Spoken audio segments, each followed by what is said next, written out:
I'm here to reiterate a little bit about Plato and the allegory of the cave. Now trust me, I am no Plato expert. I didn't study philosophy. I took one or two classes, but one of them was aesthetics, and of course one of the earliest writings that we had to read was Plato and the Allegory of the Cave. So, most people know this, but I'll run through it real quick. You got a bunch of people, they're chained up in this cave, right? They're along a wall.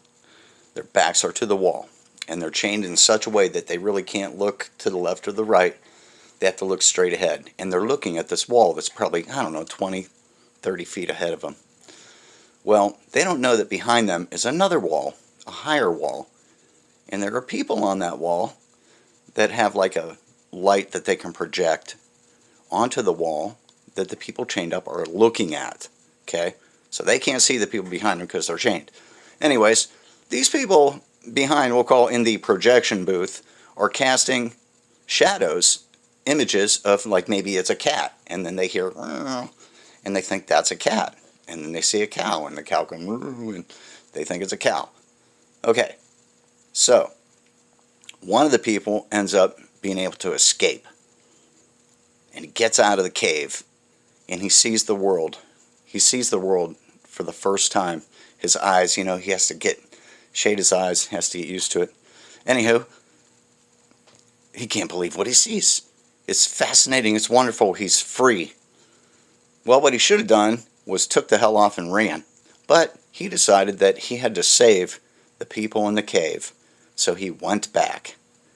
And just to wind things up, nobody in the cave believed a damn word he said. He's a freaking lunatic, and there he is, chained up back in the cave again, I believe. So, how does this relate to our modern world? Well, this is how it relates. We are in a cave of kind of our own making, because it's by choice. So let's say you come home from your work. That's one type of cave that you're in. But at home is where it really starts, because you're going to sit down after dinner or whatever, and you're going to turn on television. And what's on the television is you're going to watch your favorite news show. Which isn't, I'm going to quote that news thing because it's just a bunch of editorializing that you're watching. You are chained to the cave. You are in control of the remote, though. That's the difference. But what you decide to watch has a great effect on how you think. And you might think that you're really super smart. I always thought I was pretty smart. But boy, we're not that smart. We're all kind of gullible, and we can believe a lot of shit. Especially from sources you're supposed to be able to trust. Like the news. Okay? So, that's one form of chain. You're chained to the wall. You're watching one or the other station, left wing, right wing, and all you're getting is the same thing over and over and over until you believe every damn word they say. I'm going to just have to name maybe a couple people. Well, I don't have to name them. You know who they are.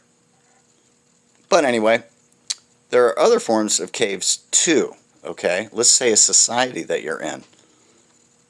And you've been acculturated to a belief system your entire life. And so is your mom, so is your dad, so is their mom, so is their dad. This goes back and back and back.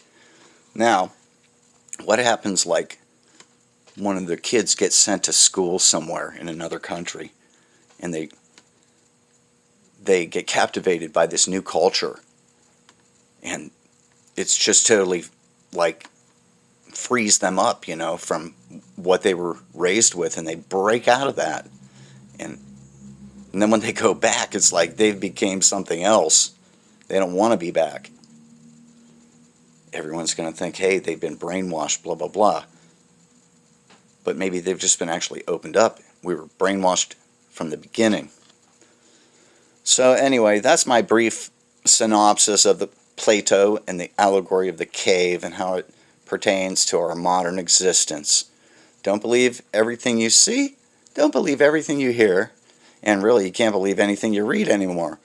So, you got to make up your own mind about what's going on. Read philosophy, read your religious texts, and think for yourself. You really have to do that. And listen to people too, like, you can't just shut people down, You have to have conversations. People have to be able to talk to each other, not at each other or over each other. So, peace and love, the words of Gisner. Later.